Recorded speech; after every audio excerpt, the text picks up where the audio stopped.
कैसे हैं आप लोग? आई होप अच्छे होंगे। आज हम लोग पढ़ेंगे ह्यूमन ब्रेन के बारे में। ठीक है, आज हम लोग पढ़ेंगे ह्यूमन ब्रेन यानी मानव मस्तिष्क के बारे में कि जो हमारा दिमाग है वो कहाँ होता है, कैसे काम करता है, कैसे हमारे बॉडी को, टोटल बॉडी को कैसे हमारा दिमाग कंट्रोल करता है। ठीक है, हमारे दिमाग से कैसे कैसे चीजें कंट्रोल में रहती है, ये सब सारी बातें इस वीडियो में हम लोग क्या करेंगे, जानेंगे। सबसे पहला चीज हम लोग जानेंगे कि हमारा ब्रेन, हमारा दिमाग जो है वो होता कहाँ है आखिर। ठीक है, तो चलिए हम जानते हैं इसके बारे में। सबसे पहली बात कि जो हमारा मानव मस्तिष्क जो है यानी हमारा जो दिमाग है, जो ब्रेन मेरा है, वो कहाँ होता है, स्थित कहाँ होता है, तो कपाल अस्थि के नीचे, कपाल गुहा में। अब कपाल गुहा क्या होता है, चलिए इसको समझते हैं हम। हमारा कपाल कहाँ है, ये जो है ना हमारा फोrehead या जो बाल हमारा दिख रहा है, ये सब हमारा कपाल है। ठीक है, इसके अंदर ही हमारा कपाल गुहा होता है और उसके अंदर ही होता है मेरा ब्रेन। यानी हम लोगों का ब्रेन जो होता है वो कपाल के नीचे, यानी जो हमारा कपाल है उसके नीचे कपाल गुहा में ब्रेन स्थित होता है। ठीक है, अब चलिए हम बात करते हैं उसके वजन के बारे में। हम लोग बात करते हैं कि हम लोगों का ब्रेन जो है उसका वेट कितना होता है। ठीक है, उसका वजन कितना होता है, तो हम लोगों का जो ब्रेन होता है उसका वजन जो होता है हमारे शरीर का 2% होता है। यानी हम लोगों का जो शरीर का वजन होगा उस वजन के 2% होता है। जैसे मान लीजिए हैं कि किसी व्यक्ति का वजन अगर 100 kg का है तो उसका ब्रेन जो होगा वो लगभग कितना होगा, 2 किलो का होगा। जैसे मान लेते हैं किसी व्यक्ति का वजन 50 kg का है तो मान लेते हैं उसका वजन जो है लगभग, अगर 50 किलो का है तो उसका ब्रेन का वजन जो होगा वो कितने केजी का होगा, लगभग 1 kg का होगा। ठीक है, चलिए अब हम बात करते हैं कि यह शरीर के वजन का 2% होता है। अब हम बात करते हैं कि पुरुष का मस्तिष्क यानी दिमाग जो है ये कितने ग्राम का होता है। जो पुरुष का होता है वो होता है 1400 ग्राम का। ठीक है, 1400 ग्राम का होता है। महिला की बात करते हैं तो महिला का जो होता है वो 1300 ग्राम का होता है। ठीक है, हम बच्चा की बात करते हैं क्योंकि पुरुष और महिला तो हो गए और बच्चे भी होते हैं ना, छोटे बच्चे भी होते हैं। तो छोटे बच्चे की जब हम बात करते हैं वो 300 से लेकर 400, ये 300 से लेकर 400 ग्राम के होते हैं। ठीक है, इतना समझ में आ गया ना कि हम लोगों का जो दिमाग है पुरुष का वो 1400 ग्राम का होता है, महिला का जो होता है वो कितना का होता है, 1300 ग्राम का होता है। जो बच्चा का होता है वो 300 से लेकर 400। अब इसका कुछ रेंज भी होता है, जैसे मान लेते हैं इसका रेंज क्या होगा, इसका रेंज हम मानते हैं तो इसका रेंज जो होता है वो 1300 से लेकर 1400 के बीच होता है। 1300 से लेकर 1400 के बीच, याद रखिएगा इसका रेंज क्या होता है, 1300 से लेकर 1400 के बीच होता है इसका रेंज। अब हम बात करते हैं कि हमारा जो शरीर है, हमारा जो बॉडी है वो बहुत सारी कोशिकाओं से मिलकर बना हुआ है। हम लोग क्या जानते हैं कि हमारा जो बॉडी है, जो हमारा शरीर है वो बहुत सारे कोशिकाओं से मिलकर बना होता है। तो हमारा दिमाग भी है किसी न किसी कोशिकाओं से मिलकर बना होगा ना। तो चलिए जानते हैं कि हमारा दिमाग किन कोशिकाओं से बना है। तो हमारा जो दिमाग है वो किन कोशिकाओं से मिलकर बना होता है, इसका नाम है तंत्रिका कोशिका। ठीक है, हम लोग तंत्रिका को ही क्या बोलते हैं, न्यूरॉन बोलते हैं। तंत्रिका को हम लोग क्या बोलते हैं, न्यूरॉन। याद रखिएगा ये जो तंत्रिका है, तंत्रिका कोशिका जो न्यूरॉन है, ये क्या है, ये मानव शरीर की सबसे लंबी कोशिका होती है। ये क्या होती है, सबसे लंबी होती है।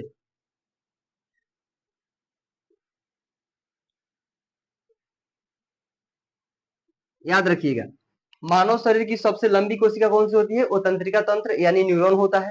और याद रखिएगा कि जो ये न्यूरॉन है ना, तंत्रिका तंत्र, ये मानव शरीर की सबसे लंबी कोशिका है, सबसे बड़ी कोशिका नहीं। याद रखिएगा बड़ी नहीं है, कौन सी है, लंबी कोशिका है। और हम आपको एक बात और बता दें कि हमारा जो ब्रेन है, हमारे ब्रेन में जो है ना कोशिका का विभाजन नहीं होता है। ठीक है, कोशिका का विभाजन इसमें नहीं होता है, याद रखिएगा इसमें जो होता है वो कोशिका का विभाजन नहीं होता है। यानी कोशिका विभाजन,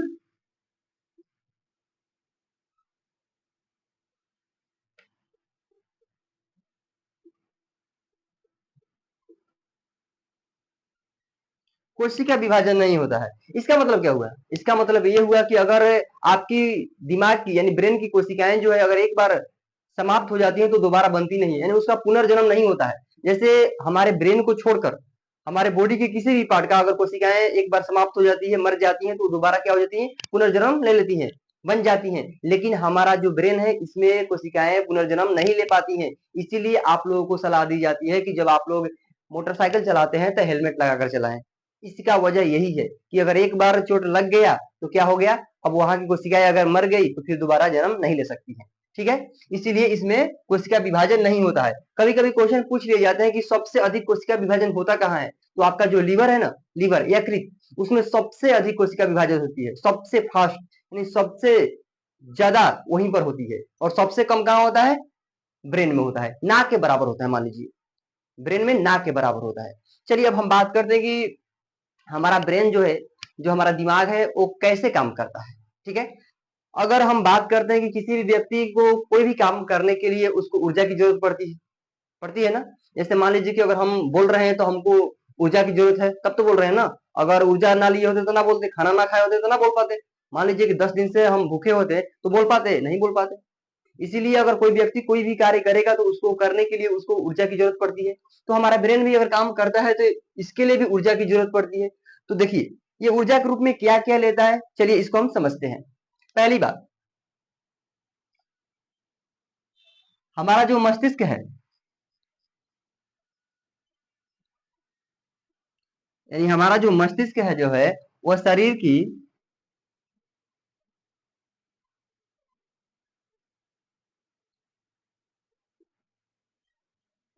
यानी शरीर के लगभग 20%,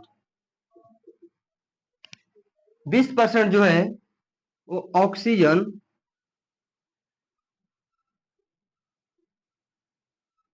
ऑक्सीजन और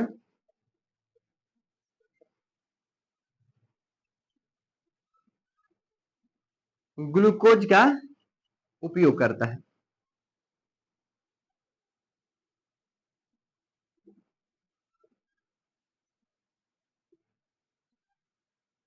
समझ में आया, जो हमारा मस्तिष्क जो है वो शरीर के लगभग 20% ऑक्सीजन और ग्लूकोज का उपयोग करता है।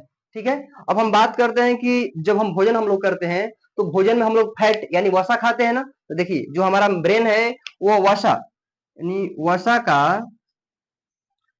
का 60% भाग, यानी वसा का, जो हम लोग वसा खाते हैं, फैट खाते हैं, उसका 60% भाग उपयोग करता है,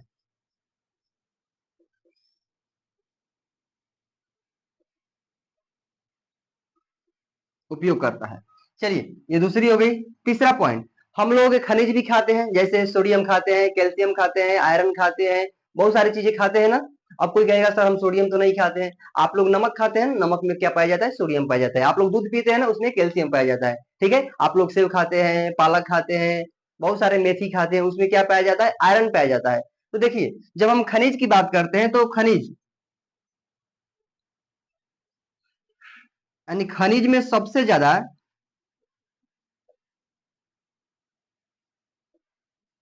खनिज में सबसे ज्यादा ब्रेन किसका उपयोग करता है, सोडियम का करता है,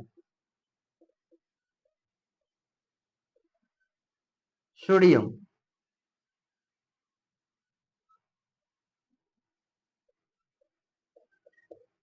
उपयोग करता है, याद रखिएगा।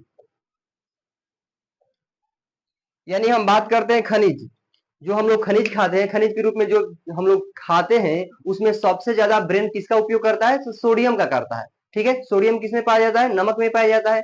अब चलिए हम बात करते हैं कि जब हमारा जो ब्रेन है, गर्मी बहुत आती है, ठीक है, जो हमारा दिमाग है वो, मस्तिष्क जो है हमारे कपाल के नीचे स्थित है, और कहाँ है, कपाल गुहा में स्थित है। तो जरा सोचिए, क्या हमारा जो मस्तिष्क है उसके ऊपर कोई झिल्ली होती है क्या, क्योंकि हमारा जो मस्तिष्क होगा वो डायरेक्ट कपाल में टच नहीं करेगा। क्यों नहीं करेगा, क्योंकि कपाल की जो अस्थियां होती है, जो हड्डियां होती है, वो कठोर होती है, और हमारे जो ब्रेन होता है वो मुलायम होता है। जब दोनों एक दूसरे से संपर्क में, टच में रहेंगे, तो क्या होगा, हमारा ब्रेन चोटिल हो सकता है। इसलिए उनके बीच एक झिल्ली पाई जाती है। ठीक है, हमारे ब्रेन के ऊपर, हमारे ब्रेन के ऊपर और कपाल के नीचे एक झिल्ली पाई जाती है। चलिए उस झिल्ली के बारे में हम लोग क्या करते हैं, बात करते हैं। ये हो गया, इसको मिटा दें, चलिए इसको हम मिटा देते हैं।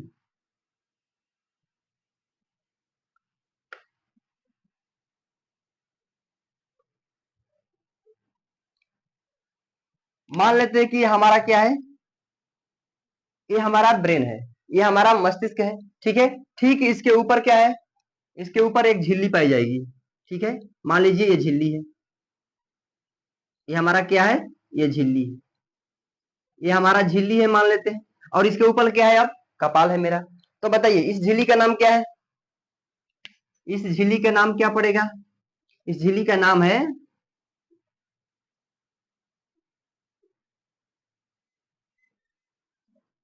मेनेंजिस, ठीक है।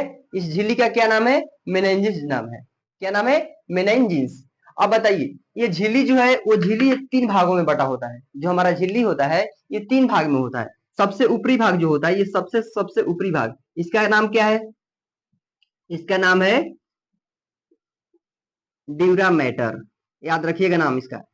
सबसे ऊपरी भाग को हम लोग बोलते हैं ड्यूरा मैटर। इसके बीच, इसके मध्य जो भाग होता है यहाँ पे, इस मध्य भाग को हम लोग क्या बोलते हैं, आर्कनोइड। इसके मध्य भाग को हम लोग क्या बोलते हैं, आर्कनोइड बोलते हैं। और इसके जो सबसे निचली भाग होती है, जो मस्तिष्क यानी जो दिमाग के संपर्क में रहती है, उसको हम लोग क्या बोलते हैं, उसको हम लोग बोलते हैं पिया मेटर। याद रखिएगा। अब समझ में आ गया ना। कभी कभी क्वेश्चन पूछा जाता है कि जो हमारा मस्तिष्क है उसके ऊपर कौन सी झिल्ली पाई जाती है, तो झिल्ली का नाम क्या है, मेनेंजिस, ठीक है। आप लोगों के मन में एक और भी सवाल आता होगा कि सर ये मेनेंजिस, एक मेनेंजाइटिस नाम का एक नाम आप लोग सुने होंगे, ये मेनेंजाइटिस,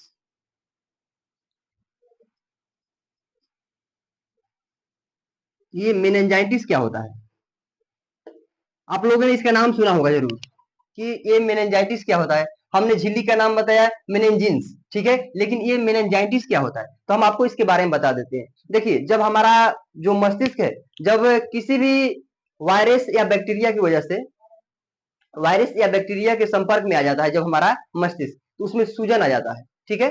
जो हमारा मस्तिष्क जो है उसमें कभी कभी वायरस या बैक्टीरिया जब चले जाते हैं तो वो क्या करते हैं, उसको सूजन में ला देते हैं, इसको फुला देते हैं, तो उसी को हम लोग क्या बोलते हैं, मेनिंजाइटिस बोलते हैं। ये क्या है, ये मस्तिष्क यानी ये दिमाग की बीमारी है, ठीक है। जब हमारा दिमाग जो सूजन आ जाता है हमारे दिमाग में, तो उसको हम लोग क्या बोलते हैं, मेनिंजाइटिस बोलते हैं। याद रखिएगा, ठीक है। अब इसके भाग के बारे में हम लोग बात करते हैं। मस्तिष्क,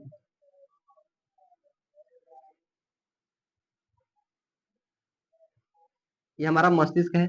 अब इसके कितने भाग होते हैं इसके बारे में हम लोग बात करते हैं।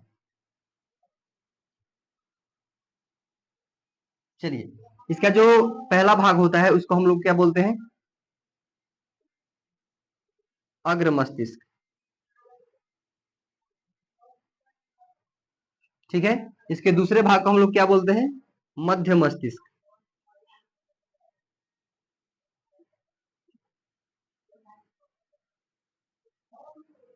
और जो तीसरा भाग होता है उसको हम लोग बोलते हैं पश्च मस्तिष्क,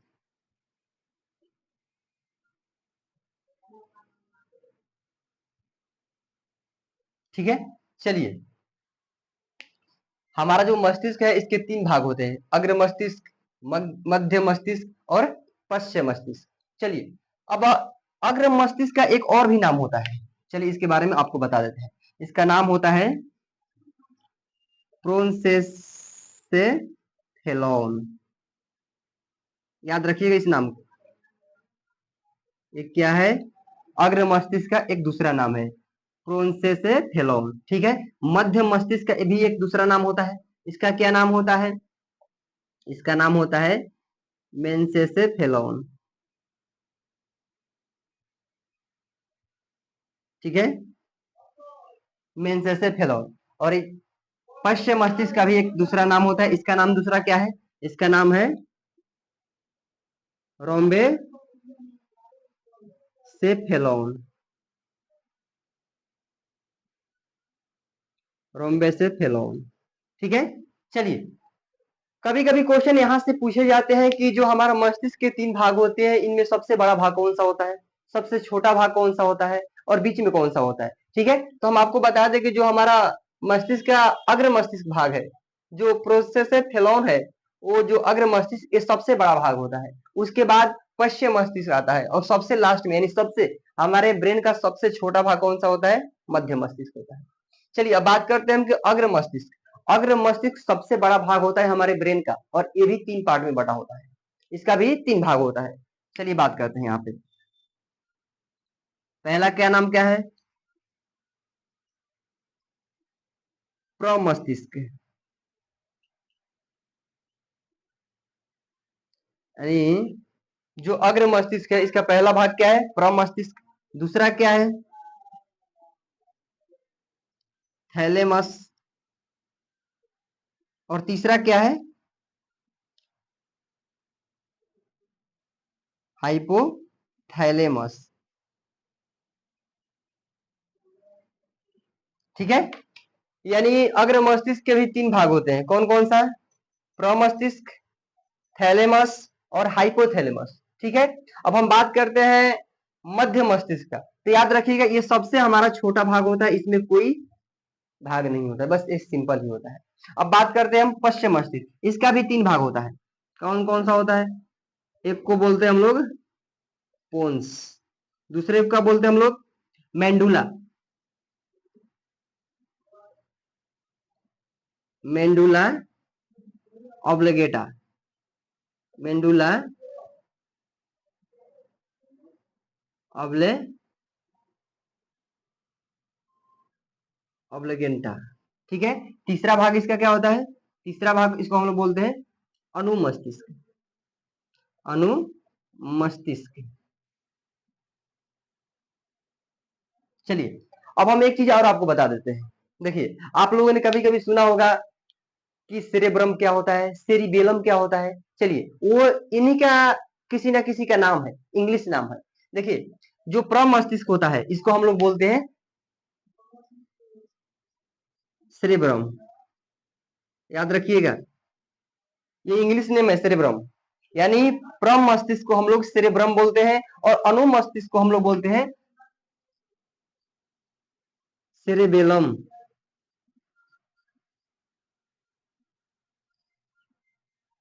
ठीक है। याद रखिएगा इस बात को, ये इंग्लिश नेम है। प्रम मस्तिष्क को हम लोग सेरेब्रम बोलते हैं और अनुमस्तिष्क को हम लोग सेरेबेलम बोलते हैं। अब इन सभी पार्टों को अलग अलग हम लोग अध्ययन करेंगे। ये वीडियो बहुत लंबी हो जाएगी, इसीलिए हम इस वीडियो में हम लोग इन सभी पार्टों को अध्ययन नहीं कर पाएंगे। ठीक है। हम लोग क्या करेंगे अगले वीडियो में, यानी जब इसका दूसरा पार्ट आएगा उसमें हम लोग क्या करेंगे इनके सभी भागों को अलग अलग करके सभी को क्या करेंगे उसमें अध्ययन करेंगे। ठीक है। इसमें इतना ही रखते हैं हम, और वीडियो अच्छी लगे तो लाइक कीजिएगा, चैनल को सब्सक्राइब कीजिएगा। ठीक है। Thank you.